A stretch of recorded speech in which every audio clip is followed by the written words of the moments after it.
Hello, everyone, and welcome to episode number 229 of the Canadian Football Countdown, a proud member of the Canadian Football Podcast Network. Ryan and Adam with you here this evening. We're going to preview Week 18 in the CFL, take a look at major storylines from around the league this week, make our betting picks for each of the games that have odds available. Stay tuned for more on that. And also take a look at fantasy players to watch or not to watch this week in the CFL. Adam, how are you doing tonight? Hey, I'm doing pretty good, Ryan. Starting to get a little cooler outside. Definitely the weather's starting to change into the more football playoff kind of weather. And it's going to be a busy season right away here. You got all the sports running, and it's cool to see the CFL is starting to wind down to get into the real playoff mode. So some exciting stuff coming up down the road here. So. Yes, very excited about the upcoming playoffs. I feel like we're in that time at the end of the regular season. You know, we're getting into some playoff scenarios mode, which we're going to talk about all of the ones for this week coming up. Playoff spots are locked in. Some teams are getting close to getting eliminated. I'm ready for the playoffs to come. I'm ready for the excitement of that. But is some exciting football to be played over the next couple of weeks as well, and some really fun matchups, I think, this week. We are also live on a variety of different platforms here tonight, thanks to presenting sponsor Game Time TV, which you can learn more about at GameTimeTV.ca or Facebook.com/GameTimeTVMB. We'll take your comments, we'll take your questions in the chat throughout the night, so feel free to throw them out in there if you're joining us live as well. And before we go any further, we do want to acknowledge that the Canadian Football Countdown is brought to you from Treaty 1 territory, traditional territory of the Anishinaabe, Cree, Ojibwe, Dakota, and Dene peoples, and the homeland of the Métis Nation, as well as from Treaty 4 territory, traditional territory of the Cree, Saulteaux, Dakota, Lakota, Nakota, and Métis Nation. One more housekeeping note before we begin the show. If you're looking for additional content on top of our weekly episodes, you know what I'm about to say. If you tune in regularly, check out the CFC Discord community. We've got a link in the episode description. It's free to join. And we've got live game chats going on, lots of CFL fantasy talk, prop bets thrown out in there a lot. NFL talk is quite the hot topic these days. Toronto Blue Jays talk. That's awkward. Yeah, no, that might be dead after today. But lots of fun in the Discord community, so check that out and join us and other listeners in the conversation there. Let's get, without further ado, let's get into previewing our storylines for this week, and we'll talk about the 4 games on the schedule here in a second, but obviously there was some big, unfortunate, sad news that came out this week of a CFL and Riders legend, Adam. Yeah, George Reed, unfortunately, passed away on October 1st. He was one day away from being 84 years old. If you know anything about Mr. Reed, he was a legend in the province. He was a guy that pretty much did a pile of things for the entire province and the community in Saskatchewan and Regina. Was one of the best running backs there really was out there. I mean, he had a 13-year career, all with the Saskatchewan Roughriders. 203 games played, had 16,116 yards in his career, 134 touchdowns. He has average of 5 yards a carry, but I mean, the guy there was unstoppable for many years. A multi-CFL all-star, a multi-award winner, won the Grey Cup of the Riders' first Grey Cup, along with Ronnie Lancaster in 1966. Just a legend in the community, and definitely going to be missed around Riderville. I mean, he would come to every game no matter what. Even when he got a little bit older here, he was still at every game that he could possibly be at in Saskatchewan. The guy there, again, a legend throughout the CFL, but definitely a legend in Saskatchewan, and for all the contributions he did, even after the game of football for George Reed. So any Saskatchewan fans, they're going to have there's 2 things to honor him this weekend here. He is going to have a celebration of life on Friday, 1 to 1:30, upstairs in the international trade area in Regina. So that's in the Regina exhibition building there. So all Rider fans are invited for that. And also, they're going to definitely do some tributes and everything as well. This game originally was going to be for just the 13th man in 2013. They were going to do an honor for all the 2013 players, and most of them are coming back. But this is also now turned into a little bit of also for George Reed. So they asked that you wear all the green like George would have wanted. So that's what Rider Nation's known for. Wear your green and come celebrate the memory of George Reed. Ryan, being a Winnipeg fan, I'm sure maybe you might not have dealt with George Reed very much, but any memories or anything you know of back in the old days when Winnipeg and Saskatchewan used to play?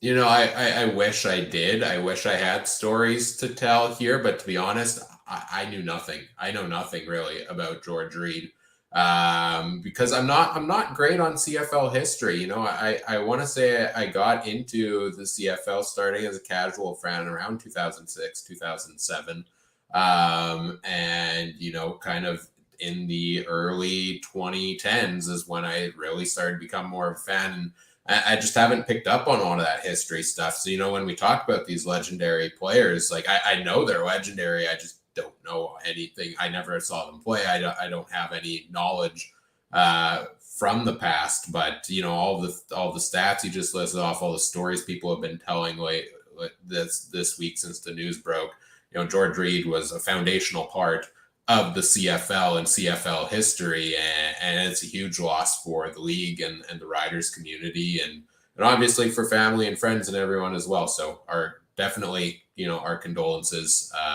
to all the family and friends of the Reed family.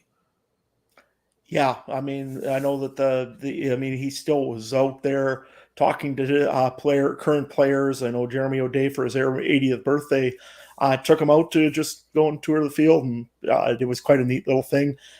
He's got this one street actually named after him right beside the new Mosaic Stadium. It's George Reed Way. So yeah, he's going to be definitely missed in the community in this area, and it's a sad situation for the Saskatchewan Roughriders and the entire organization. That being said, I will talk a little bit about what's going to be going on this weekend here. That's the first game I just wanted to kind of get to because there is a lot of playoff implications in that game for both teams. Hamilton. Well, let me rattle off the 4 matchups for this week, and then We'll go ping pong between the different ones. So we've got a doubleheader. It is Thanksgiving weekend in the CFL, so we've got a doubleheader. Edmonton and Toronto. Edmonton visiting Toronto Friday night, 7 p.m. Eastern time. Then Winnipeg and BC, a huge clash for first in the West at 10 p.m. Eastern, same time or same night. Saturday, big game, the Ticats visiting the Riders. You know, the ceremonies you were just talking about going to be taking place at that one.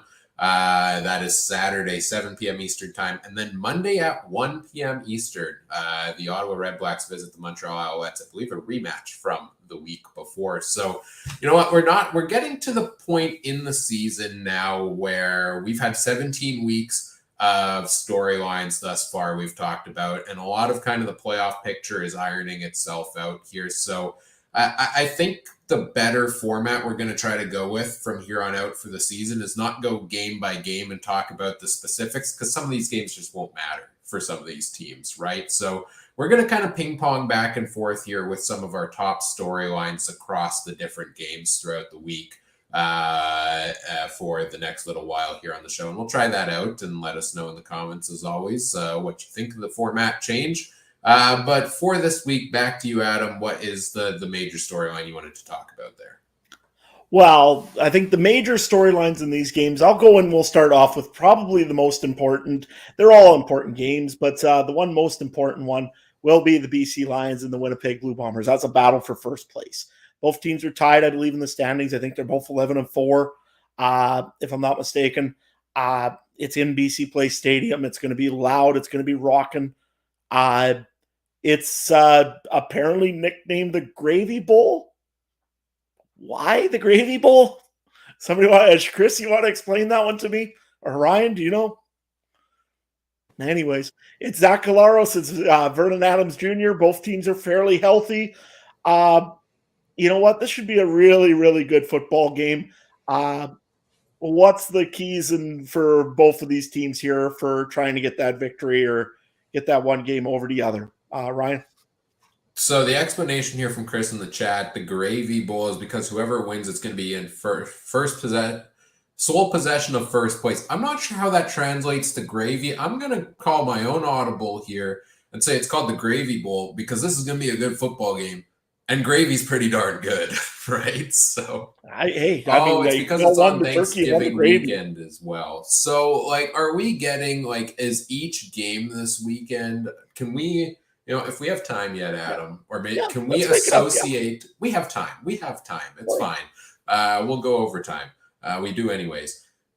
What food item what Thanksgiving food do we associate with each of the games this week? I guess we got to go with gravy for Winnipeg, BC, but I think I was looking at it here. I mean, the other game earlier in this week or in this on the Friday is the Toronto Edmonton game.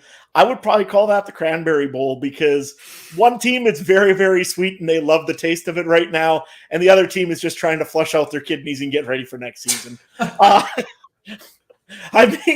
Like Edmonton right now, they're coming into a game here where, you know what? I know they're playing a team that's just taking it easy right now, probably a little bit. I'm not sure who's resting or who's anything of that yet because we don't have the rosters yet. I'm sure there'll be some resting players again for the Toronto Argonauts. But, Edmonton's fighting for their lives. I don't see it happening. I'm sorry, Edmonton. Today was the trade deadline. Nothing was done that I know of. I think this is just a formality. Edmonton needs this win to actually continue their playoff chances. Toronto really doesn't need this win, but it's in Toronto. I don't know. I can't see anything else coming to this. But that'll be the Cranberry Bowl. That'll be the Cranberry Bowl. I think we got to give Ottawa Montreal. That's the actual Thanksgiving Monday game, so we can just give that one the Turkey Bowl. I think that one seems fair.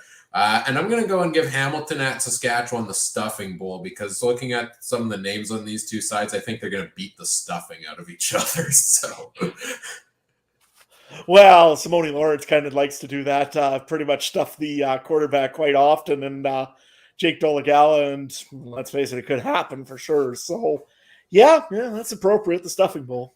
But that was a fun little side pick or a side story there. I like that. We should come up with new food items to associate with each game every week.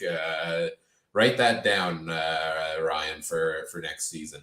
Or when we get to Halloween, I guess we can rank our teams by candy.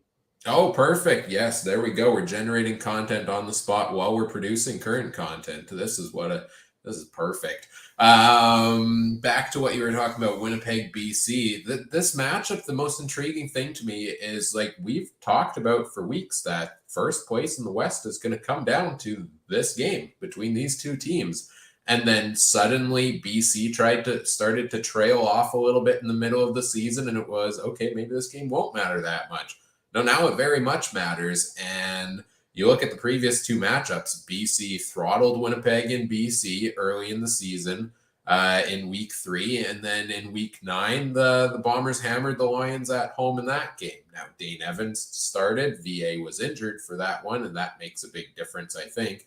But now it is, we've had blowouts on either side. So what does this third meeting bring for these teams?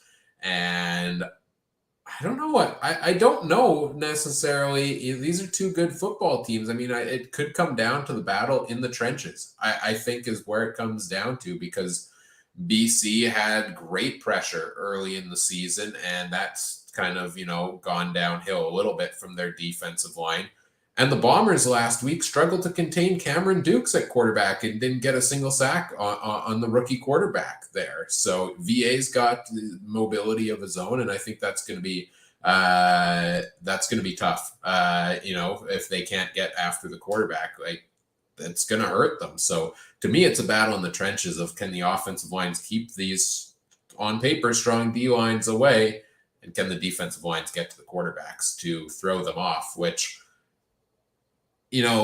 kind of brings me, we'll go straight into a similar topic that I have here for you, Adam, which is most outstanding player odds in the CFL. Farhan Lalji posted some from FanDuel earlier today. Chad Kelly is the lead favorite at minus 250. Zach Collaros is plus 250. And Vernon Adams is plus 1,800. To me, that's absurd. To me, Vernon Adams should be just as much, if not more, of an MOP candidate so far this season than Zach Collaros has. I think he's been playing an elite level of football. I know he's had his own turnover problems, but I think VA deserves to be in the nomination, and I think it's probably going to come down to these two guys who are playing each other this week. Who do you give the upper hand? Like, Chad Kelly's got the East nominee locked up, right? So who do you look at as West MOP nominee? Does this week decide it, or is it already decided in your opinion? In my mind, it's already, well, and again, we have this struggle with our league in senior hockey as well a little bit. Most outstanding player or most valuable player. Most outstanding player, we always define as if that, like, he's just absolutely incredible in a league of his own. It didn't matter. But most valuable player, again, would be who's been contributing most to their team and allowing them to win the most games. If that was the case, it's Vernon Adams hand down on most valuable player. If Vernon Adams ain't there, that team loses instantly. I'll tell you right now, it's not as anywhere near as what it was. And again, I know Richard in the chat, you're going to probably tell me, well, no, that's insane because he should be the most outstanding player. But again, you look at what Collaros does every year. I mean, yeah, he's only got 2 more interceptions, Vernon Adams, than Zach Collaros. But if it's under most valuable, Vernon Adams wins it. If it's under most outstanding, I mean, Collaros is still a very good quarterback and very capable of making those deep passes. His stats are still great for for yardage on plays. Doesn't run the ball. He never did. But and Vernon Adams does have that advantage with him. So I would say most outstanding would be Collaros right now. That being said, this game will decide a lot. But if it's most valuable, there's no question in the league who it is. It's Vernon Adams Jr. Everybody's seen what it looked like with Dane Evans. So yeah, exactly. Right. And to be honest right now, if it was East versus West, as much as I don't want to tell Trey this, probably it's Chad Kelly. I think Kelly would probably get it. I think VA's honestly been better almost than Chad Kelly has at times. Vernon Adams is throwing 300 plus, 400 plus yards almost every single week, it seems, so far this season. But that's not a knock on what Kelly's done so far as well. Another interesting name on here, Brady Oliveira plus 3,700. I would honestly put him as the Bombers nominee over Zach Collaros this year. And maybe I'm just a bit more down on Collaros because of those interceptions. How many of his interceptions have gone back for touchdowns? How many plays has he, fumbled the ball and it's gone back for a touchdown? It feels like his turnovers have been costly at times. And yeah, he's throwing 3-4 touchdowns a game sometimes as well. And he's honestly has more MOP-like numbers this year than he did the past 2 times he won it.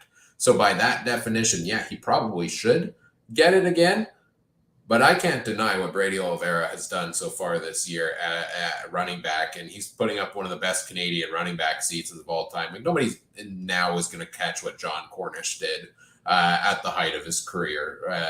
That's not going to happen. But Oliveira in his second full season as a starter is probably on pace for close to, if not over 1,500 yards on the year. And that's respectable in a league where, a lot of teams have rotated through running backs and to try to find their guy. So I think, yeah, it's probably going to be Kelly gets the overall nod. It's probably going to be Collaros gets the West nominee.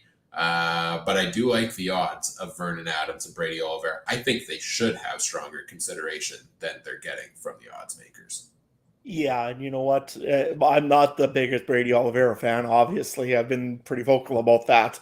But honestly, this year here, he has proved himself to not be that fourth quarter, okay, fine, let's just get as many yards as we can in the fourth quarter kind of running back.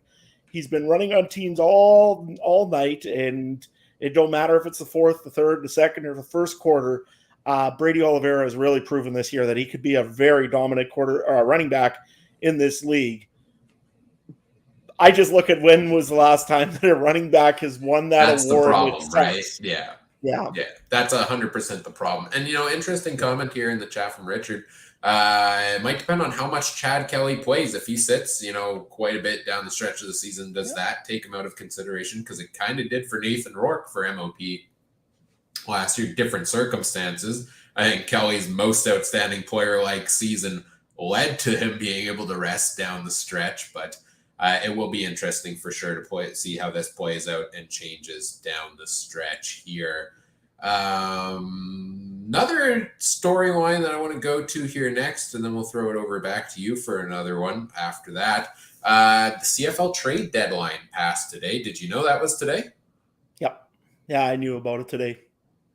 Hardly any fanfare because, well, there were no trades. There is no live program because there's nothing to talk about when CFL Deadline Day comes around. My question to you is, should teams be more active at the deadline than they already are? Or should the CFL change something to make it more exciting? Or does the trade deadline not have to be as exciting as some leagues make it? Well, I mean, some leagues also have 26 or 32 teams in their league. I mean, there's a lot more ability there to be action. There's a lot more players to deal with. That's why some of these guys I could see doing that. I'd love to see the CFL actually have a trade deadline and try to hype it up a little bit and make sure that people know about it and at least are talking about it at the very least. To me, I thought there could have been some action today. I mean, you look at teams like that are right on the cusp of making a playoff push. For example, Hamilton would be one that I would think of. Could have probably used maybe a backup quarterback. I know that they have some, but that being said, well, I guess FM fan, one of our listeners, will probably be giving me grief right away. But yeah, Bull Levi Mitchell isn't even a backup quarterback anymore. I'm sorry, but nevertheless, I guess he's there. You never know. But it's so hard to make a trade in the CFL also because you're watching your cap at all times. You're making different moves, and there's only so many teams, right? So to me, it's very tough to ever make any real trades. I think the last trade that I could really remember that made any significant impact, well, Bomber fans will be happy because it was for Zach Collaros. They got traded from Toronto over to Winnipeg for pretty much I can't even remember, a bag of apples. Might have also got a bag of chips in it too. Hard to say. But nevertheless, yeah, that one worked out for Winnipeg pretty well. Just a little bit, yeah. Yeah, just a little. And then the only other one that I can really remember for trades really ever in this thing was in 2013 when the Rough Riders traded for, was it Diamond Ferry or was it somebody else from Brian Hall, maybe it was, from Winnipeg, just to fill in a spot. And it worked out for him because, yeah, Riders won the Grey Cup that year.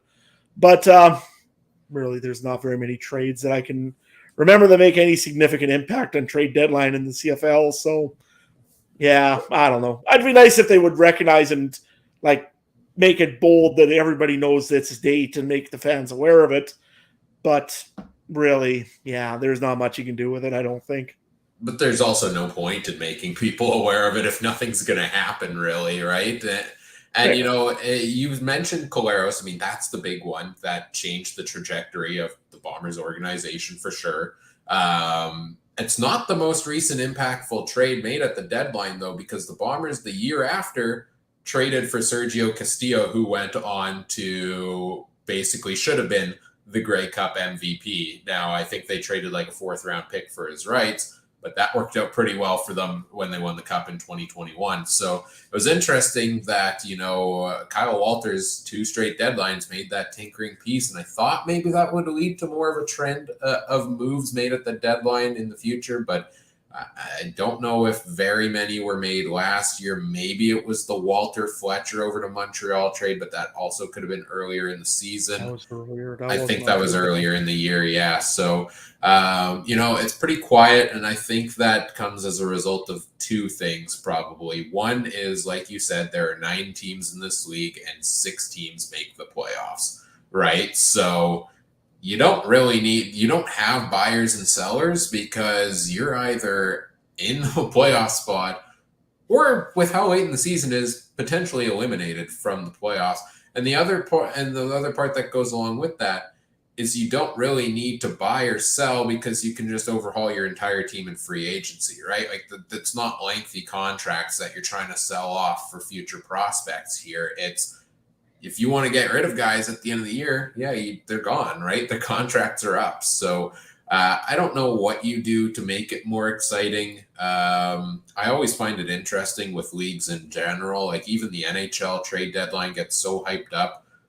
It's the last day to make moves. Hardly any trades are made the rest of the season, and they just save them all for the very, very last minute. And it's like, we talked about this, just you and I, before the show, in terms of fantasy football, that, waiver moves and trades early in the season have a greater chance of a lasting impact because they, you get more weeks of that potentially. But I guess people just want to wait till the deadline and make their deals then. And that's not the case in the CFL. So I don't know how you improve it. Maybe the guaranteed contracts get it more in that direction. But CFL Trade Deadline Day. It's come, it's gone. Hardly knew it was there. And now the rosters are locked in. Yeah, exactly. And I mean, you're right. With 1-year contracts right now in the CFL, you don't get trades because players, you can just rebuild in the offseason if you really need to. Pretty much you can build an entire roster in the offseason if you have to. And you're right. The other thing is two teams really in reality, two teams are almost eliminated right now from the CFL playoffs, but they're not eliminated yet technically. And the team above two of those teams is absolutely terrible right now. So do you really give away everything? I mean, if you were Calgary Stampeders today, would you go and entertain trade offers because, Saskatchewan's a game or two above you and you got to play them yet once? I kind of doubt it. If you're Edmonton or Ottawa, maybe you might consider it. Otherwise, there's really, and the other teams, again, Winnipeg, BC, Toronto, they've got a great team already. Why would you buy and try to mix up chemistry? It's a funny thing, but that's trade deadline just really won't work that well. A couple clinching scenarios this week, just to run through here, just as I'm going to be doing this. Ottawa, Edmonton, you guys are right on the bubble, like I just said earlier. If Saskatchewan wins, you're both out of the playoffs. This right from immediately. If Hamilton wins, they still have an opportunity to host a East Division game. And if Montreal wins and Hamilton loses, Montreal has clinched second place in the East. So still some stuff to play for. The East is getting shaped up pretty quickly. Is there any chance of this being kind of crazy in the West yet, Ryan? Or we pretty much looking at what we're seeing? I think it's done. I think the Riders are going to walk in for that third playoff spot. I think this week is probably the winner of BC. Winnipeg is probably going to go and decide who wins the West. Although, because they'd be one win ahead in the standings. Plus, they'd have the season tiebreaker, so that's going to be tough to overcome. Too. And I think they both have one bye week left as well. Edmonton, we're in week 18, there's 18, 19, there's 4 weeks left to go and you're already in a must win and other teams must lose scenario. Like that's you're not gonna get that miracle run, unfortunately, for 4 weeks to end the season. Maybe, I hope it lasts 1 or 2 longer, maybe just for the excitement. And interestingly, the only team then potentially left sitting outside a playoff spot is the team that's on a bye this week, which is the Stampeders. So that could still fight their way in. I know they've got that key matchup with the Riders still, I think, coming up that could turn things in their tide or in their favor. But Calgary just looks like they're lost right now as well. And that's not to say Saskatchewan isn't, but I don't know. I think these are what we see right now as playoff teams is what we're going to get this year. And this is what makes me a little bit sad about the next couple of weeks of what are we going to talk about? If Hamilton's locked in for third, Montreal's locked in for second, Toronto's locked in for first, East Division, nothing's going to change in the next 4 weeks. And West Division, like I said, could be pretty well locked in here after this week as well. So I think that it's going to be a slow crawl to the end of the season here. What do you think? I think it's going to be terribly slow. I don't know what, again, we're going to have to bring Mike in here so he can talk about coaches getting fired, because we ain't going to have much else to talk about after a while.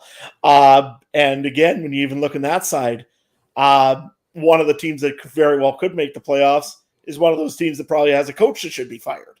So it's going to be a very, very dull 4 weeks coming up. I'm sorry again in advance. Because there ain't going to be very many storylines really to talk about. I mean, yeah, next week we're going to talk if, let's say, Winnipeg wins this week and wins next week, they've clinched first, essentially. Yeah, same thing for BC. And if Saskatchewan wins 2 more games this week and next week versus Calgary, it's all over for third. So, yeah, it's going to be a very, very dull few weeks, but yeah, gives us time to work on our playoff previews, I guess. Not only that, I mean, we can associate foods with each of the games now. There was a great suggestion here to maybe we can get some guests in here as well. Timing's a bit tricky sometimes to get the guests when we do it this late at night, but we'll see if we can swing something there. And you know what? Worst case scenario, we'll come up with storylines. And maybe I'll get to bed at a decent time on a Wednesday night finally. Don't count on it. No, we'll find random things to talk about if we have to. Oh yeah, no, there's still, and this seems doom and gloom, but there is still lots. There is going to be lots to talk about because the load management. What does that look like for all of these different teams? We can talk about guys who have stepped up and do this. If they have a hot hand, should they get into the lineup in the playoffs? I think there's scenarios to talk about with these games down the stretch. Just maybe not as exciting as some of the big games we've seen thus far. What else do you have here for a major storyline? Any other ones for you this week? Well, Hamilton had some interesting news this week. I mean, the first week or day of practice this week, they had Bo Levi Mitchell out there and they had Matthew Shiltz out there splitting the first team reps. What? You had Taylor Powell all year, at least keeping you within the hunt. He's had a few good hot games here. And all of a sudden you're going to decide to go and bring in Bo Levi Mitchell, who, how many interceptions has he had already so far this season? I mean, it's been 9 or it's been a lot. Let's put it that way. Bo Levi Mitchell interceptions? Yeah, for this season. They had to be pretty high, I would think. It has been 9. You are correct. 9 interceptions. So you're going to bring him back right now? Don't get me wrong. Bo Levi Mitchell's a veteran. He should know what playoffs are all about, and he should be prepared for them. But, man, are you really willing to take that chance right now when you had a pretty good quarterback in there? Ryan, who would you be playing? I'm pretty sure I know the answer, but I'll ask. What the heck happened here to Taylor Powell? Like he this last week, I didn't get a chance to catch the game, unfortunately, but was there an injury of some kind? Did he just start the game slow and they decided to yank him for Shiltz? Because I see Powell 2 of 6 for 14 yards. He had a rush for 12, and then Shiltz took over for the rest of the game there. He's not on the injury report, so I assume it was just, slow start to the game, and they wanted to make the change there. And Shiltz came in, and he looked decent. He looked pretty good. 11 of 19, 225, 2 touchdowns, interception. Also added 30 yards on the ground. Yeah, this was interesting news this week. I thought maybe it was just Powell getting pulled, but now Bo's healthy, supposedly. Shiltz is obviously healthy. He played good this week. Powell, if you look at the depth chart on paper, I think is still the number 3 quarterback on the team. I understand this hierarchy of it, but I also see exactly what you just said, that, go with the guy that's led you here. But also, he's led you here stumbling along the way quite a bit at times, right? There were like 5 weeks in a row, I think, where he didn't have a touchdown pass, and that's not going to get you far in the playoffs here. I think Matt Shiltz is the guy. I think he should get the starts. I think we talked about it a number of weeks ago, who's the best backup in the CFL, and I threw my nod towards Matt Shiltz because I've been really high on him throughout his career and thought he just didn't get the full opportunity to do so. And I think he should get the opportunities to start here if Powell isn't. Bo Levi Mitchell, what else can I say about him that I haven't said all year long already? Great player throughout his career, one of the best, hands down. And this is nothing against his legacy. I just don't think Bo is a reliable quarterback right now at this point in his career with all of the injuries. So, I would go with Shiltz. I could see them wanting to go with the veteran presence in Bo Levi as well. But, it's interesting to see this change in the hierarchy. And if the playoff spots get locked up this week where they're stuck in third place, that gives them 3-4 weeks to figure out going in the playoffs who's going to be the guy when they head to Montreal. So, maybe it's experimentation time down the stretch here to see who gives them the best opportunity. Who would you go with? I'd go with Taylor Powell. I mean, without a doubt. Bo Levi Mitchell's a good guy. If you need him, he's backing him up. If you need him and something happens and you figure he maybe has a little bit of a hot hand coming off the bench, especially in a playoff game, because it kind of looks like that way that Hamilton's going to make the playoffs.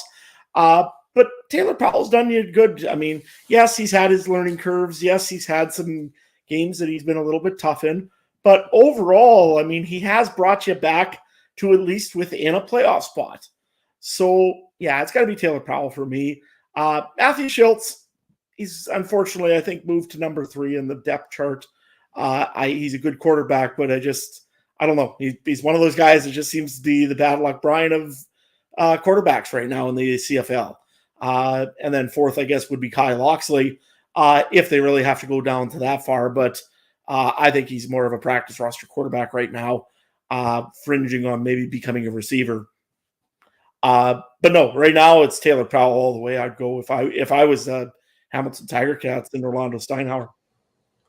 Let's go a couple quick hits here to end off the storylines. The Argos, what are you doing load management for them this week? Chad Kelly sat last week. Cameron Dukes looked pretty good against the Bombers, but they did struggle in time of possession, it seemed, last week. But I would say he still looked very good from what I expected of him. Brian Scott took over briefly in the 3rd or the 4th quarter before Dukes got a chance to finish the game. Who are you starting at quarterback this week, and what are you doing for load management for the Argos? Are you still rotating just a couple of guys out here and there? Are you playing everybody? What are you doing at this point? I'd be load managing. I mean, you've earned that right. You may as well. I'd give some starters some time as well. I mean, Winton McManus and some of the defensive line.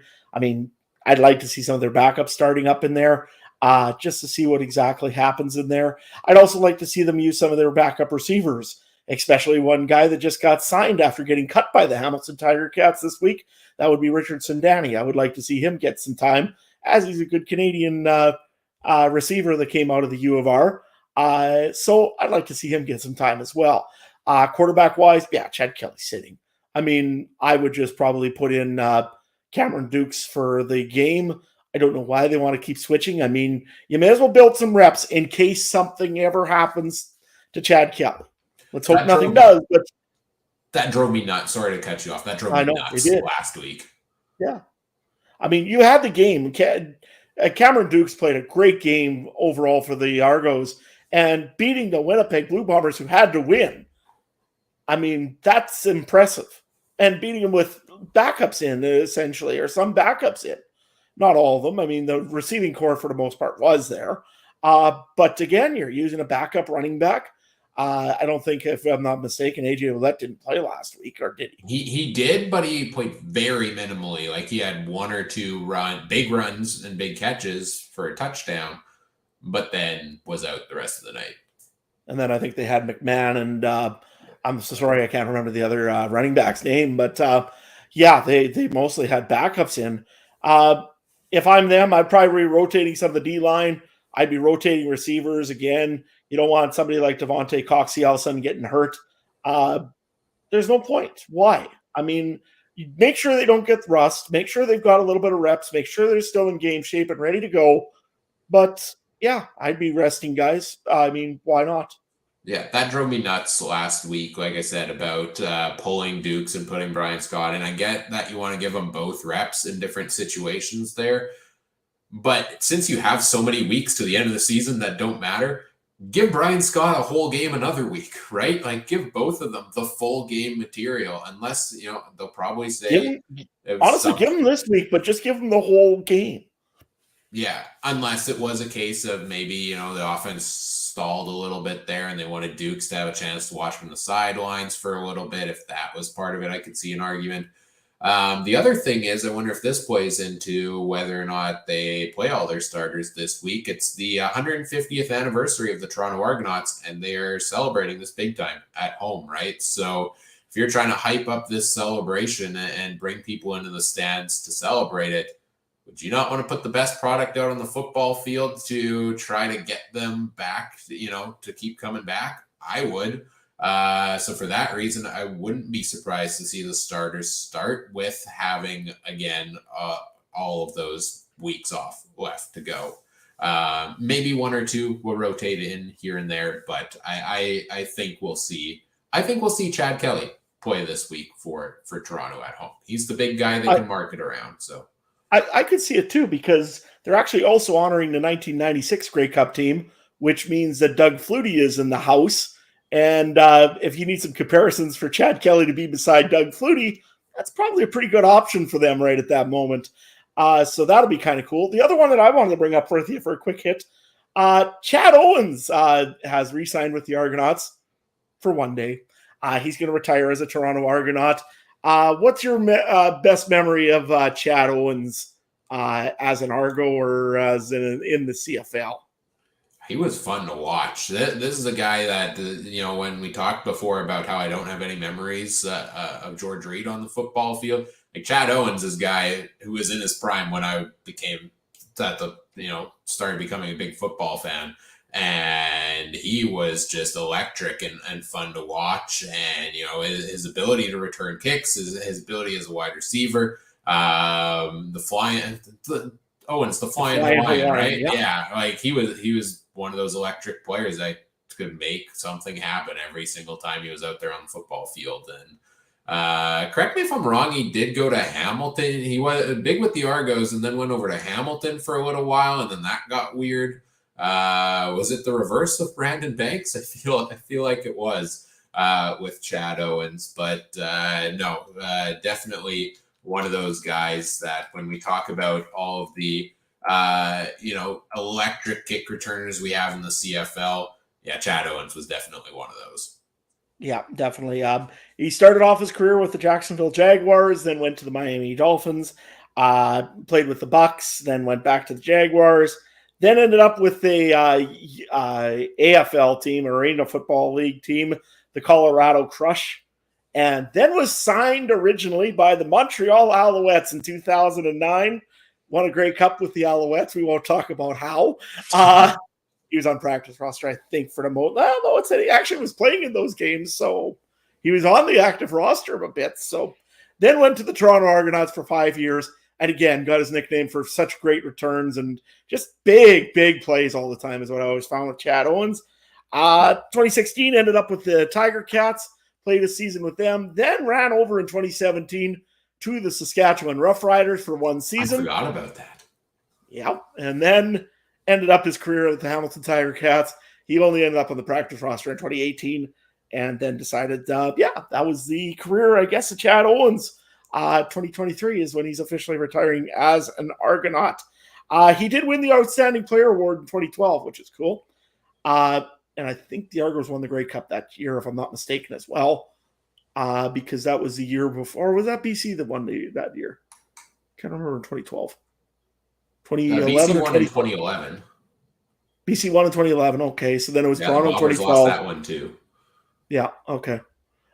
Because BC had Ricky Foley on his team in 2011 on BC, and then he was 2012 in Toronto and 2013 in Saskatchewan, and all three were home teams for their own Grey Cups. So, but yeah, it was really cool for Chad Owens to retire as an Argonaut, where he rightfully should. I mean, he had the best of his career over there, and best wishes to him in whatever he's doing next. It's always funny, too, when a guy announces his retirement now when his last season was 2018 on the practice roster. When I saw this news today, I was like, wait, Chad Owens wasn't already retired? Like, what has he been doing for the past 4 years? Exactly. I was looking in there. I thought maybe I might see him like USFL or like some weird odd league somewhere, and maybe NFL Europe or, somewhere else. But no, he just never played after the Ticats. Yeah. Yeah, interesting. Speaking of retirement and pending retirement, Andrew Harris didn't play against the Bombers this past week, but was on the sideline, got a pretty good video tribute talking about all the stats and everything with the Bombers and a standing ovation there. So it sucks we never got to see him, come back and actually play here in Winnipeg, but because, this is his final season, he's on the injured list, but that was cool to see Andrew Harris get that recognition. And I know he's going to be going off to do some coaching in BC, but I hope similar to this, that one day he gets a one-day contract with the Bombers and can officially retires with Winnipeg. Would be the rightful end to that storyline, I feel like, there as well. Or BC, because he was dominating there already before he came to Winnipeg. That too, right? But Winnipeg's the hometown team. I'm just trying to stir it up with Winnipeg fans. Yeah, also left on not great terms, but you can tell the fans still loving him and appreciate all he did for the franchise there. Should we get into our betting picks for this week's games, or do you have another storyline you want to talk about yet? I think I'm good on storylines, to be honest with you. Again, it's going to be one of those games. This is going to determine a lot this week. So make sure you grab an extra wing or an extra drumstick from the turkey and catch some football this weekend, because it's going to be pretty fun to watch. Yes, absolutely. All right, we're going to do betting picks for each of the 4 games, and then we'll do fantasy players to watch after that.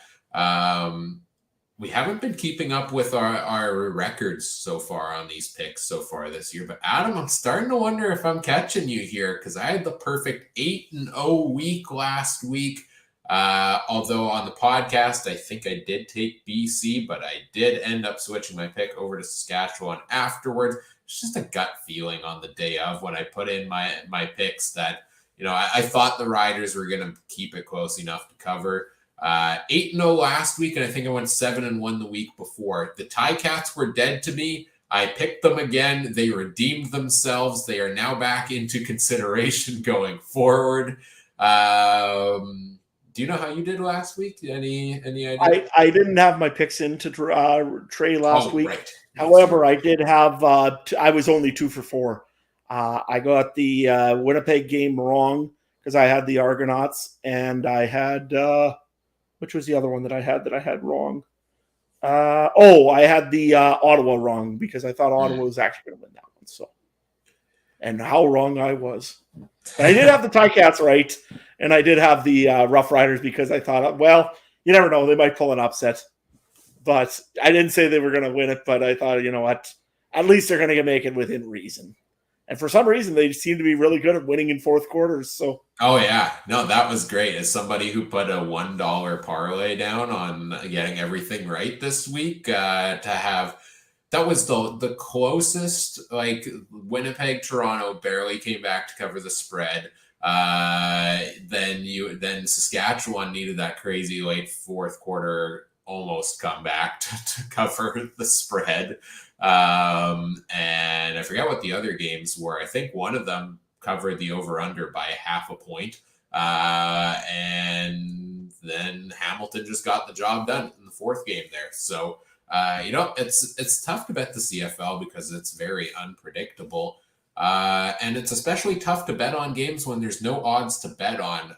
We do not have picks here to make for Edmonton at Toronto because Trey, our trusty resident betting expert, looked at like 5 different betting sites, including FanDuel, I assume, which is the CFL has the official odds on the CFL site. They don't have odds for this game. And I'm going to guess it's largely due to nobody really knows yet what the Argos are going to do with their roster, right? Like Chad Kelly playing versus Brian Scott getting the start is a vastly different line, I would say, there. And so they're probably not going to open it up until they have the depth chart available. So that is why we're not going to make picks necessarily on this game. I mean, if you want to, do you have a pick? Who do you think is going to win it? I'm still going to probably take the Argos to win at home, even if they rest their starters after how well they played against Winnipeg last week. You? Yeah, I'm going to take the Argonauts. I mean, they're a strong team. They're going to give Edmonton all they want. Unfortunately, Edmonton fans, that's going to be the elimination game on you. But you know what? It's honestly probably about time that they just need to go down. It sucks, but yeah, no, I'm going to say the Argonauts are going to win this game. Talk to me, though, if it's by 15 or 16 or something, then maybe I'll switch my pick. But like I said, that's pretty much what I'm going with on that one. All right, let's get into the ones we actually have lines for here. The juiciest one, Winnipeg at BC. The Lions are 1-point favorites at home, which might mean I think they're actually favoring Winnipeg because they spot the home team a couple of points here. The over-under is 51.5. This is about as much of a pick'em game as you could ever get when it comes to betting. What are you taking here? I'm going to take the BC Lions in this one here. I like the Lions, how they've been playing lately. They gave up the last minute of garbage time versus the Rough Riders. Honestly, they dominated the game. They've been playing very well. They're getting healthier. Keon Hatcher looks like a beast out there. Vernon Adams is just making greater and greater throws and more accurate every time. Plus, he can run around with the ball, which I think this year, actually, we've almost forgotten about because he's been so good on his throws. Winnipeg, again, I just look at them and I say they were very fortunate that for some reason that, Ryan Dinwiddie decided to go and reward his old team by giving him a win by pulling Cameron Dukes last week. Otherwise, I think Toronto was going to win that game. So, yeah, I'm going to go with the BC Lions. And it's at home for the Lions. So you can't tell me that the owner of the BC Lions are not going to have that team just hyped right up. It's going to be a fun game in the Dome in BC Place. Give me the Lions. And what about the over-under? Yeah, and the over-under, I'm going to go with the over on this one because I think both of these teams could just maybe have a shootout. It seems like whenever they get together, sometimes there are lots of points, sometimes there isn't, but it's in BC. I think both teams are really wanting to go. They know this is for all the marbles. Yeah, give me the over. Yeah, BC opening the upper deck for this game, I believe, as well. That's how well ticket sales are going. BC, Trey's not here tonight to tell me that home field advantage doesn't matter. So I'm going to say in this game it absolutely matters because both these teams have hammered each other in their own barns, right? And so BC is a better team at home than they are on the road, and the Bombers have not been a very good road team this year at all. I've listed off the stats in previous weeks, but they're blowing teams out of the water at home, and on the road, it's either they need a late comeback to do it, or it's a trap game that they end up losing in those, or they get the win, but it's a very low scoring and narrow victory. So I like BC in this one pretty easily for me. I think they're going to take it. And the over-under, I'm going with you. I think there's going to be a lot of points on the board between these two teams this week. Then we get into our second game here, which is the Hamilton Tiger Cats visiting the Saskatchewan Roughriders. The Riders at home are 3.5-point favorites over the Ticats. The over-under line is at 49.5. Tough to pick this without knowing who Hamilton's starting quarterback is going to be. That might change this for me. So I may change this pick closer to when we get to having depth charts out and stuff. I think I'm going to take the Ticats right now, though. I don't know. I'm feeling better about what they've done as a team lately than I'm feeling about what the Riders have done. And Matt Shiltz, I thought, looked good last week coming back in. I'm hoping he gets the start. And James Butler and his ability to run against the Riders' defensive line that's been struggling to do so. I like that. I also like the points. I think Dolagala is going to throw a couple touchdown passes. I think the Ticats can put some points on the board in this one as well. So I'll take over on the 49.5. And I think it's going to be a close game, right? So I'm taking the Ticats to win it, but I could see it being close enough where the Riders could win. But if they win, I don't know if it's by 3.5. I'll take the extra kind of padding there of the 3.5 points to take Hamilton to cover at least. Adam, what about you? On this one here, I'm going to it's a weird game. I believe you're exactly right. I mean, James Butler can run all over the Rough Riders. I think that defensive line is not very good in Saskatchewan. The Riders have shown up and learned how to be the 3-minute warning team that everybody fears. Is essentially what they've been lately. They can't seem to play earlier in the game. That being said, though, this game here I think means a lot more for the Rough Riders now, and especially from everything that's transpired. I think that win for George is probably going to kick in. The crowd is going to be a big crowd on Saturday night. It's honoring the 2013 team, which was an extremely popular team in Saskatchewan. When Doubles is back in the crowd, and along with pretty much every single Rough Rider, I haven't heard about Corey Sheets. Is the only one I haven't heard about. I think I saw on Twitter or X or whatever you want to call it today that he is in town and looking for a car to get around. So if you're in Saskatchewan, maybe hook him up.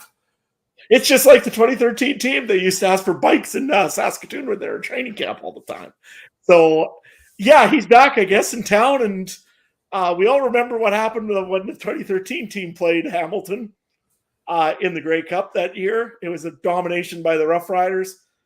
I think the Riders are going to win this one. I think they're going to win actually pretty big, just because they got all that motivation and all that extra thing on the sidelines of what's happening. The pressure's on them, though. I mean, they've got to perform, and they got to start winning. It's time to start getting serious if you're going to make a playoff run. And, yeah, this is the time for the Rough Riders to start showing it. Give me the under on this game, though, because I don't think there'll be a lot of points scored. Not like the 2013 Grey Cup, but I think that there will be enough that Saskatchewan's going to win this one by more than 3.5. Oh, you're very convincing, and you're tempting me to switch my pick. I'm going to stick with the Ticats for now, but check the Discord betting channel. If I switch my pick once the depth charts come out, I'll let you know there. The only thing they needed to do is they should have invited Henry Burris to that 2013 Grey Cup celebration. I mean, he was the biggest reason why the Riders probably won it in the end, just because the fans just absolutely got all over him. Richard in the chat wants to know, can we look back and see how many games Adam has picked Sask to win this year? The answer is probably all of them. So, no, it's pretty close. It's pretty close. The first game of the season, I know I picked Edmonton because I was like, okay, this is going to be ugly this year. I think I maybe picked Winnipeg the first game that they played in Saskatchewan. And there's a couple others that I know I picked Saskatchewan to lose. So, but I did probably pick them to cover. So you've at least picked them to cover, I feel like, almost every week. So you know what? For other games, trust Adam's insight. For Rider games, maybe not as much, given their record on the season, but not bad overall. And he probably did get some of those right. So kudos to you on those. It's just like me, I think last year, I don't think I got a single Argos game right all year and eventually just started flipping a coin. So we're not there yet. We were earlier this season, but now I'm on a hot streak. So we'll see if I can keep that streak going. When the Ottawa Red Blacks have a rematch here with Montreal Alouettes on Thanksgiving Monday. Rematch from last week's game. Those are always tough to pick. The line is Montreal at home -6.5. With the over-under of 48. So I'll go over to you here first on this one. What are you thinking? Well, Richard in the chat, yes. If I cut myself on a piece of glass or something, definitely green comes out a little bit. Very little red comes out for some reason. I don't know why. And also when I bruise black and green, not black and blue. It's just the way it works in Saskatchewan. It's those weird things like that. But in this game here, I'm going to take the Alouettes. I just, you know what? Ottawa's put their best effort in, and I think they will again to try to keep this going. And they seem to play well for Bob Dice, the team overall. They've done a lot better in the last little bit. I think they found themselves even a running back in Devontae Williams. I think he's going to be the running back of the future for the Ottawa Redblacks. Dustin Crum looks pretty good. I think this team is starting to build a little bit towards the future, but the Montreal Alouettes right now are still contenders for an East Championship, or at least a trip out to Toronto to go and face the Argonauts. I think the Montreal Alouettes need momentum going into a few more tougher games this next little bit, and I think the Alouettes will win this one by 6.5. Though, yeah, that's only a touchdown, so I think they will. And give me the under in this game as well. I know Montreal won pretty handedly last time, but I don't see them scoring as many as they did last time. So I'm going to go with the under and go with the Alouettes. Yeah, I'm also doing the same. Montreal again continues to show that they can shut teams not named BC, Winnipeg, and Toronto completely down. They've been doing that pretty well all season long, and Ottawa is just struggling to put touchdowns on the board at times. So I'm going to take the under on this as well, and the Alouettes. So I believe we're agreeing on this particular game. Write that down there. Perfect. All right, let's move on to our fantasy players to watch for this week in the CFL. Now, again, this is another thing where we're at this point in the season. I mean, you've heard me mention names every single week and throw out stats, and a lot of these stats aren't changing from week to week. So we're going to go position by position. I'll also fully admit I've been on vacation the past couple of days and haven't exactly invested as much time as normal into filling out stats on these. So a lot of these, I do have some stats for some of them, but a lot of these players are also, I'm just going to give you my off the top first thoughts on these players as we run through them. So we'll start off with the quarterback position because that's one of the most crucial to pick here in fantasy. And I'll just give you a quick run through of what I'm thinking here among these quarterbacks. You know, you've got VA, you've got Zach Collaros, they're the two most expensive ones. It could be a high-scoring matchup. I think maybe people would be deciding between them as probably two of the top options. I like Vernon Adams more at $14,000. He does have 3 or more touchdown passes in his last 7 games. He's averaged 25 fantasy points in his last 3. And really the rushing ability puts him over the top for me over Collaros. I think both of them could throw 3+ touchdowns. I think both of them will probably throw a pick or 2 in this game. But I think VA has a greater chance of a rushing touchdown and rushing ability.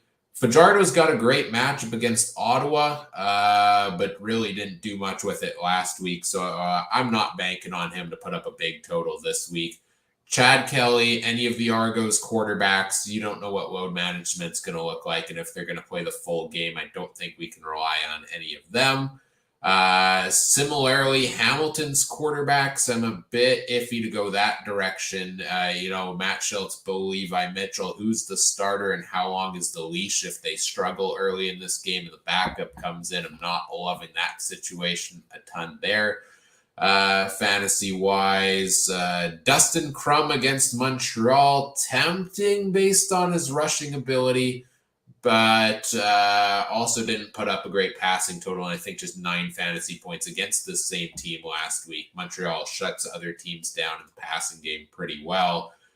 The other 2 options other than VA I kind of like and I'm considering this week. One is Trey Ford at $10,000. He is averaging the most points per game in the CFL with 21.6 on the season.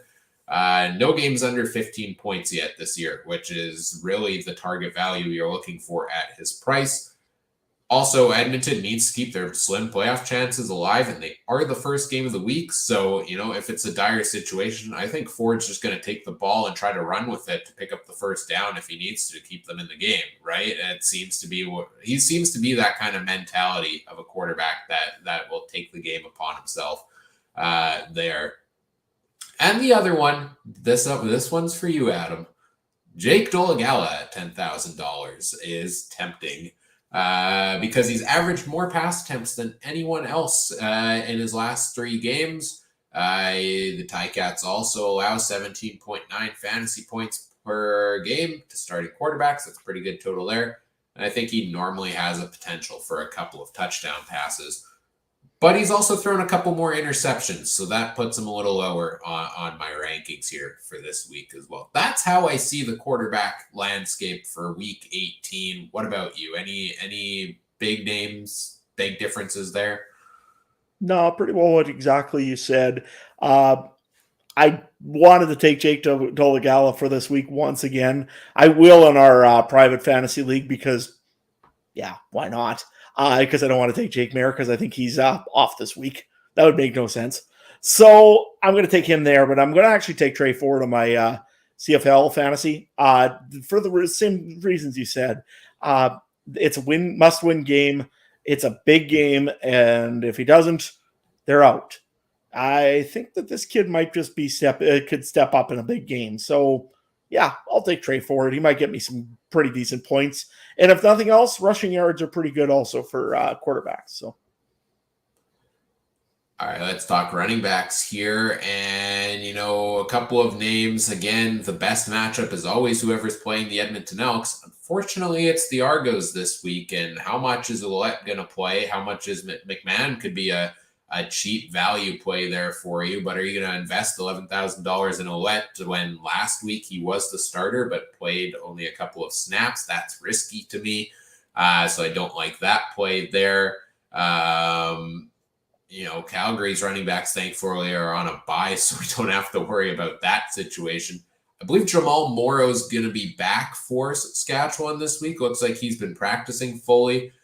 He does come in at $9,000. I think that could be an intriguing play potentially against the Hamilton Tiger Cats there.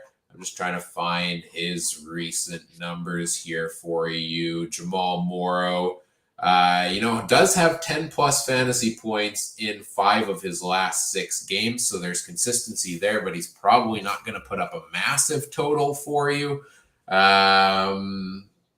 Other options I look at around the board, Taquan Mazzell, that one's out for me. He's been shut down in both games by the Bombers. They normally shut other teams' running backs down. William Stanback, that one's a maybe for me. The last 2 weeks he's looked good and he's getting more rushes, but his totals are still kind of touchdown dependent there. I guess everybody's kind of are. So I'm not high. Let me just go to the 3 names that I think are the leading candidates here for me at running back. And that would be the first one has to be the guy that Adam just said is the future at running back for the Ottawa Redblacks, and that's Devontae Williams at $9,000. 19 or more fantasy points in 3 of his last 4 games. He only had 7 carries last week, but 9 targets against this same Montreal team. And the Alouettes give up 14.9 starting running backs, second worst in the league. So I think Devontae Williams is a home run play.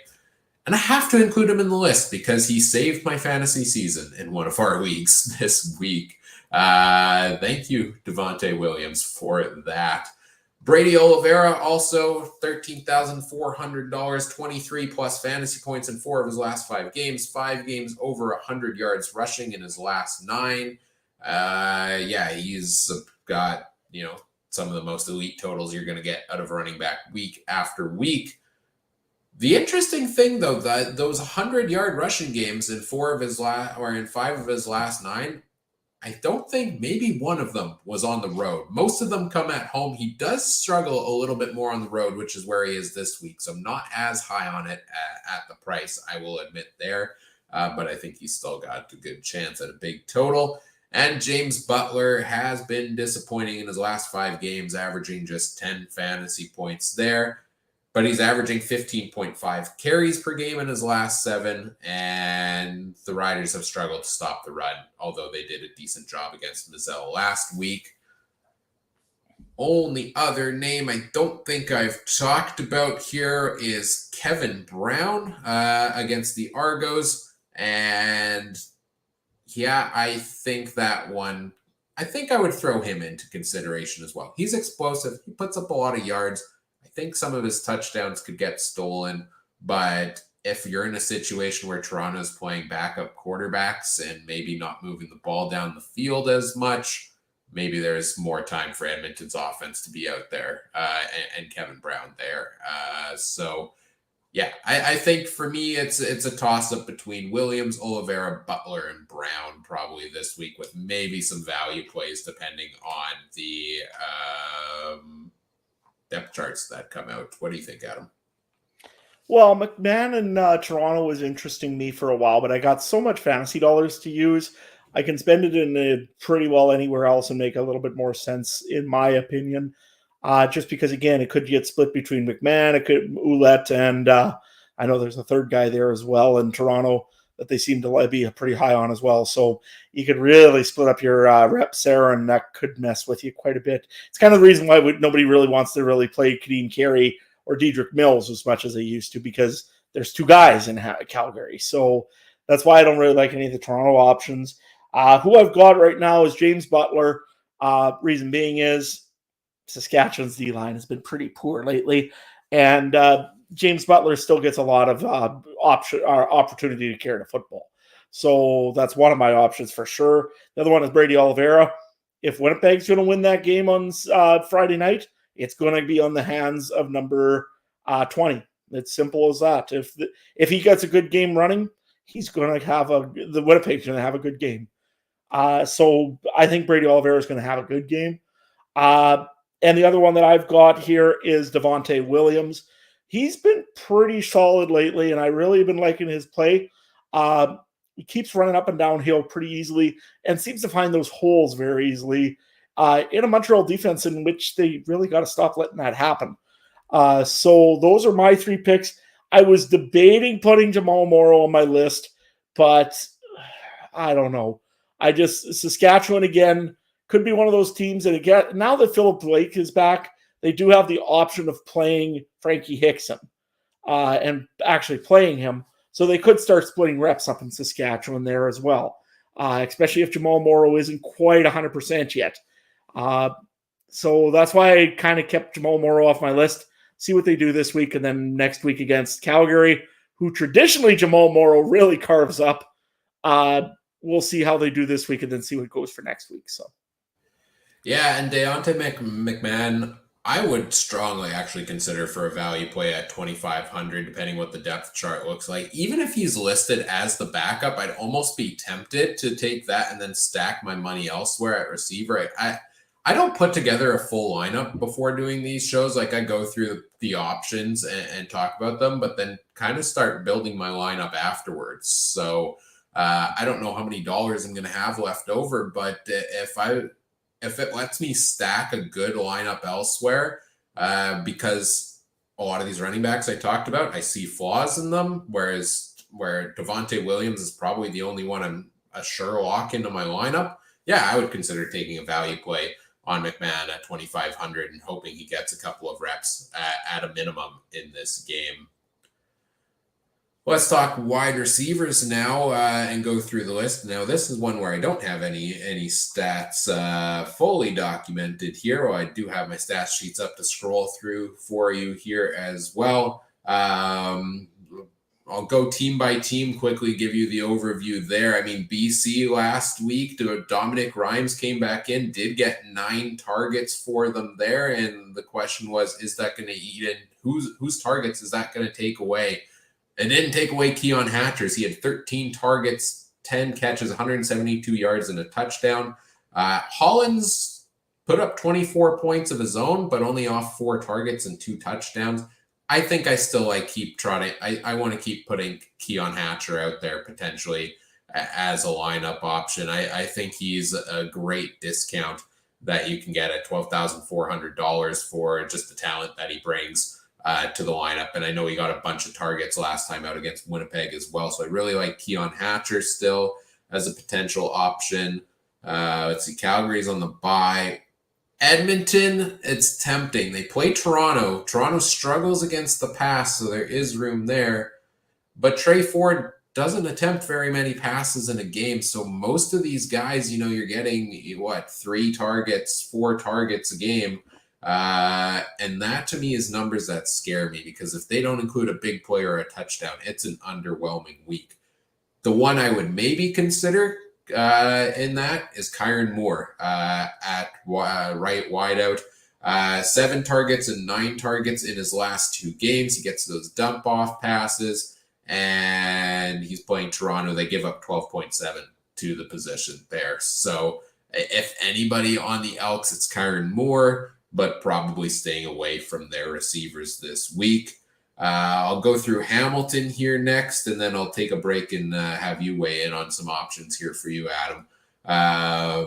Hamilton, it's a toss-up every week. Are you going to go Terry Godwin, or are you going to go Tim White? Normally, I want one of those guys in my lineup, and I think it is Tim White this week at $12,000. He last week put up 18.6 once again. He had 96 and a touchdown.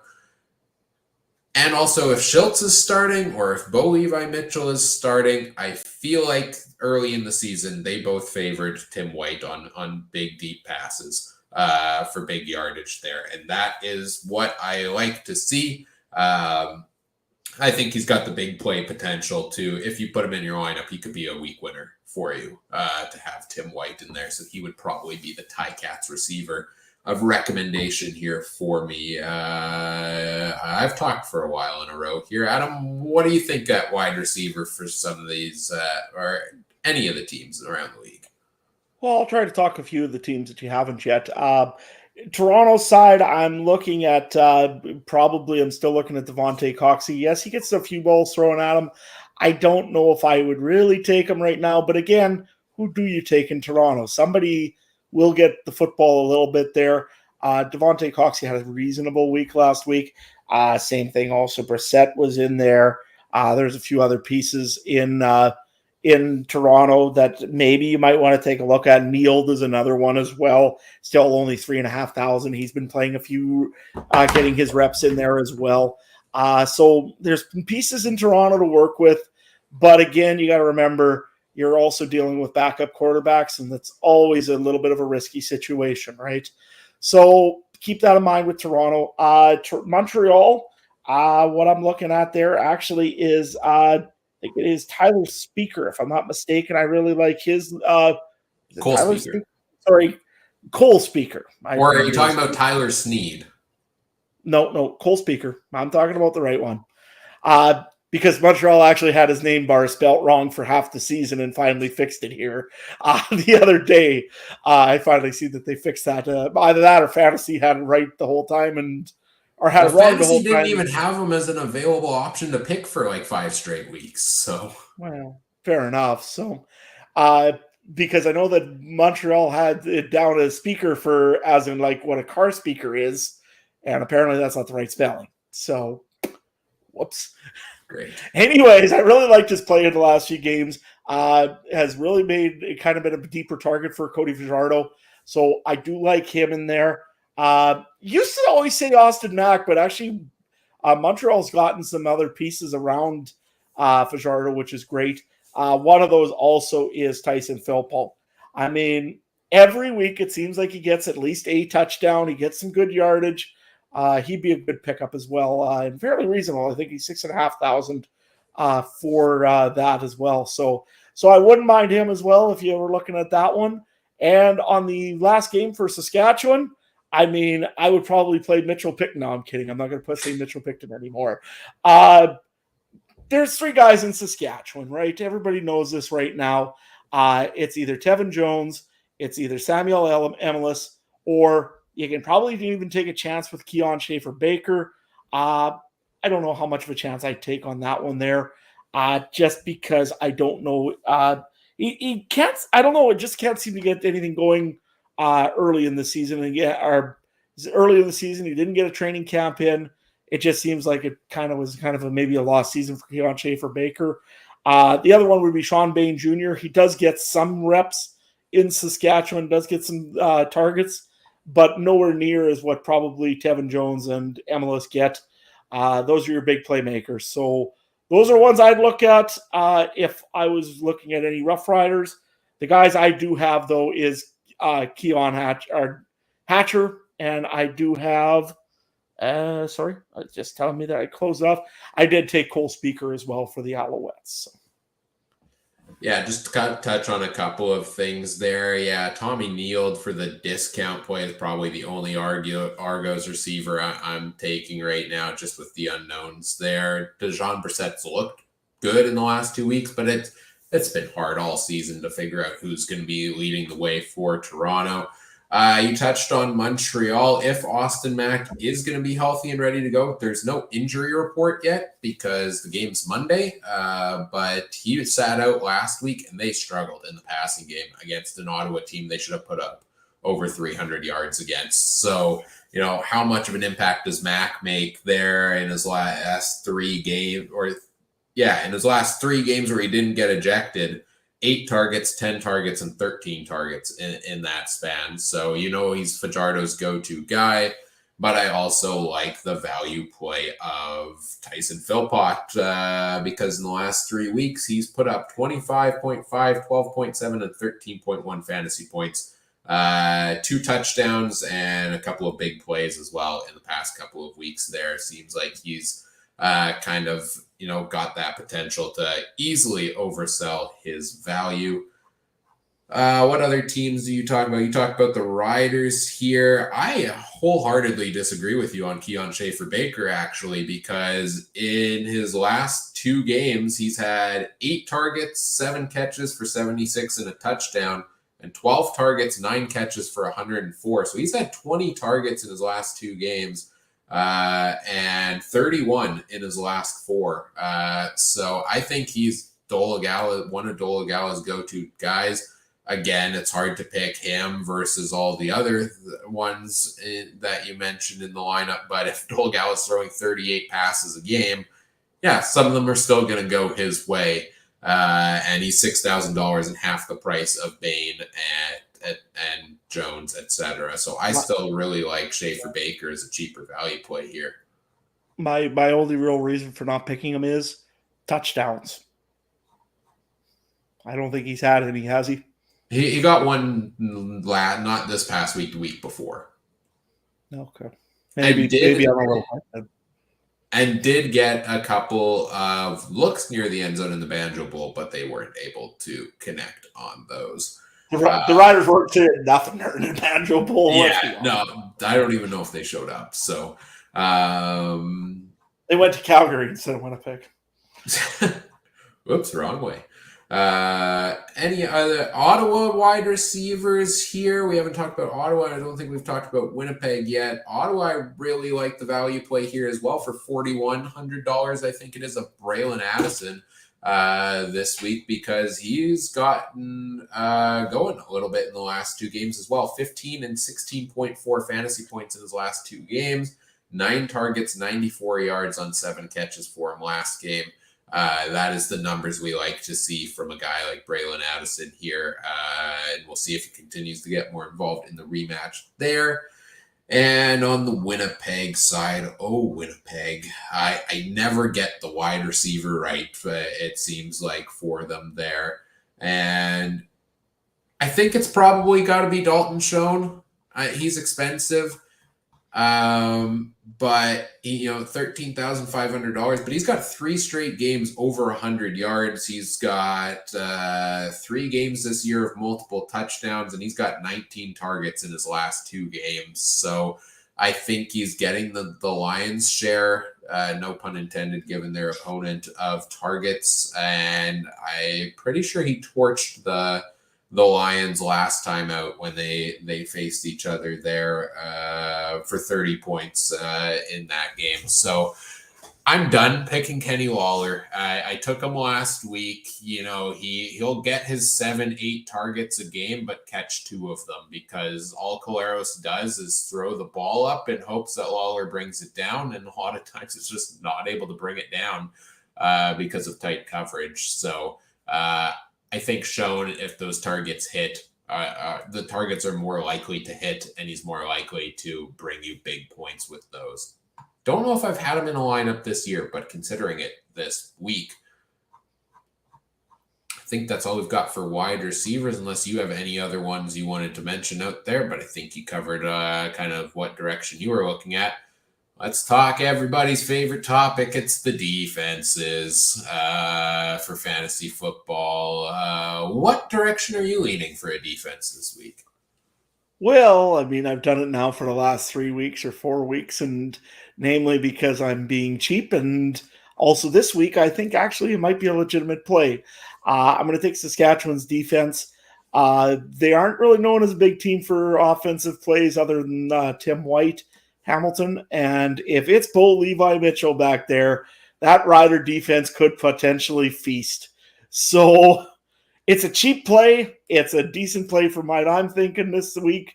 And again, I never spend money on defense because, again, I think defenses are for championships unless you're playing fantasy football.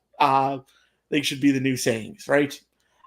So, yeah, I'm going to go with the Riders defense. Looking at last week for defenses, there was one team that scored big. The next highest was 7 points, but the Montreal Alouettes put up 14 points on the Red Blacks off of 5 sacks, 2 interceptions, 2 fumble recoveries, and only giving up 15 points allowed. Again, they shut opposing teams down. I think the Alouettes are a defense, probably my leading candidate at $8,200 to pick this week. I like that matchup there, but if you need a value play, go the Riders defense at $5,100 because that saves you a ton of money, and defenses normally don't deliver a ton there. All right, speaking of fantasy football, before we wrap things up, let's talk a little bit about our fantasy league results and matchups and all that fun stuff. I'm just trying to find, there it is. I think that's what I needed. That's not what I opened at all. There we go. On my other screen here to find the results for our CFC Draft League. Adam, you had the top score for the second straight week, 120.9 points. How are you feeling about this week's performance? Well, I'm pretty happy with it. I mean, Tyson Philpo gave me some good points to start it up, and it just went and kept going from there. But I mean, again, when you got Rennie Paredes as your kicker, you can do amazing things. So just keep having to go and give that a little bit of a knife twist to Trey. Other than that, yeah, it's been a good week so far for me. Jake Dolegala did have some good points at the end of the week for me. And, of course, Devontae Williams had some good points as a running back as well for me. So, really, overall, just a really good week. Hey, I still have an opportunity to catch Trey, and that's my goal right now, and I'm sticking to it. You have made up a ton of ground on him in the last couple of weeks. Also, your highest scoring player of the week, the Alouettes defense, because we count defensive touchdowns. So you got 26 points out of your defense this week, 45 points out of the defense and special teams. If they would count that in CFL fantasy, I'd actually pick a defense. Well, you have to. They force you to. Mike had the second highest score at 103.9. Keon Hatcher and Brady Oliveira, huge weeks for him there. I had 93.9. Vernon Adams throwing 450 yards helped with that. 31.6 points there from him. Rough week for Team Trey, 55.2 points for him this week. In our podcast network league, we're playing against other podcast hosts for charity. The winner is going to get a donation to charity of their choice.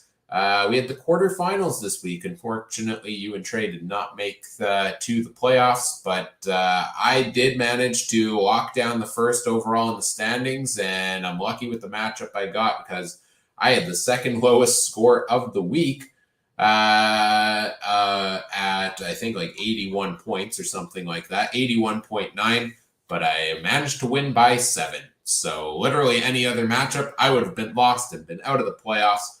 But I do advance off to the semifinals this week, and I'll be playing Safamod from the Piffles podcast. So make sure you check out their great show as well. Steph from the Go Stamps Go Show and the fellows from the X's and Argos podcast, the other semifinal matchup there. Make sure you check out all those other great podcasts also. So this means you don't have to try to lose to Superfan Mike this year? Thankfully not. No, you got eliminated in the playoffs now already too.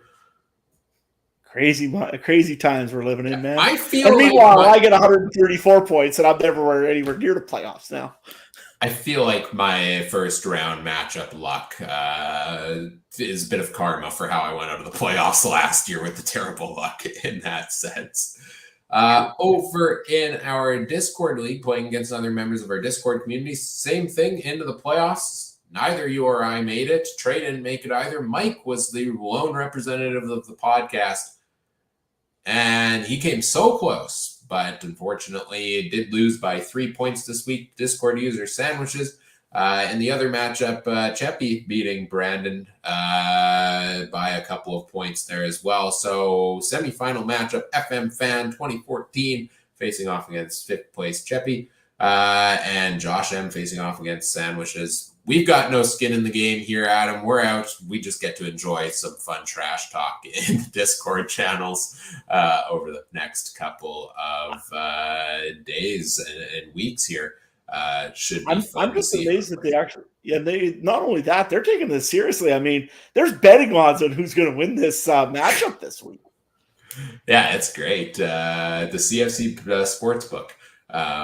Kudos to the Discord community as well that none of the 4 of us made it to the semifinals in our league there, because we've got some very good fantasy players playing alongside of us where, maybe the winner needs to come host an episode of this show in our place. We could use a bye week if anybody wants to take over. I mean, my spot's always here. And they can run the whole show for the week. I'll take another vacation. Maybe that's not a well-advised idea. I don't know. What could go wrong, right? I could be replaced permanently. For sure. I mean, I could use the break. Long season, but fun season. It is week 18 in the CFL and CFL Fantasy, which means, Adam, you actually do have stuff to play for this week because you've made it to the Champions League in the official CFL Fantasy site. I did not qualify, and I'm a little bitter about that. No weeks at the very top. Just strong performances, but not at the top.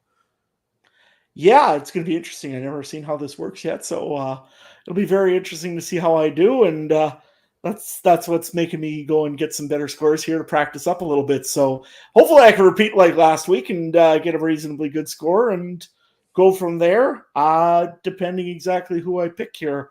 Right now, I hope I got a pretty good fantasy lineup, but I might be tweaking a little bit more just in case, I can win those tickets to the Grey Cup. Hey, that would be pretty sweet. And I will live vicariously through you in this Champions League. Best of luck to you and any of our listeners who made that. All right, let's get into wrapping up the show here today. And I will put that up on the screen. So we will be back again next week, same time, same place, week 19 preview. We'll do all the same fun things. Also, let us know what you thought of this format where we kind of bounced around in different games with the storylines and stuff. Also, try to have the fantasy stats a little more prepared and not try to scroll through them on the fly as we go through that segment. Follow us on social media. We're on Twitter at CF Countdown Pod, on Facebook, facebook.com/CF Countdown Pod there as well. You can find me on Twitter at CooperTrooper42. Mike is at Mike Garrell. Trey is at Trey Harnesslink. Adam, What do you all have going on these days? Well, it's going to be a lot of senior hockey starting pretty soon. That's about a month away, but we've got some practices going to be going on pretty soon. We've got a bunch of other little things going on around there. So if you want to go and follow me along at Adam Stewart 1, you'll probably find a little bit more about senior hockey right there. And of course, I'm probably going to take a little bit of a razzing from Trey for going and bugging him in a 2 seconds, but you can find Trey probably crying in the corner right now on X because his Blue Jays are out. If you take a look at Trey Harness Link, you can find him over there, probably willowing in blue tears. Rip all the Blue Jays' hopes and dreams. There was a lot of hype. There's a lot of hype, man. A lot of hype. Always is. But, on the bright side, for all the Toronto fans, your team's probably going to win the Grey Cup this year. So at least you get one championship. Well, you're not going to win that little silver trophy that's looks like a Stanley Cup. And we know that you won't win the baseball one, but hey, hope's eternal. You guys are like Rider fans. Keep sticking with your teams. They need the money. For sure. Reminder, check out the Discord community as well if you are interested in getting access to additional content there and chatting with us throughout the week. And whatever podcast platform you're listening on, we appreciate if you do all the fun things such as like, comment, subscribe, rate, review, share the show with your friends, help us grow the show. We always appreciate that. Thanks for everybody who joined us live and the comments along the way in the chat here tonight. Also, thanks if you're listening after the fact. And just a general happy Thanksgiving, everybody. Enjoy Thanksgiving weekend, and we will be back again next week. On behalf of Adam, I'm Ryan saying thank you for listening. Take care. Have a good one. Bye.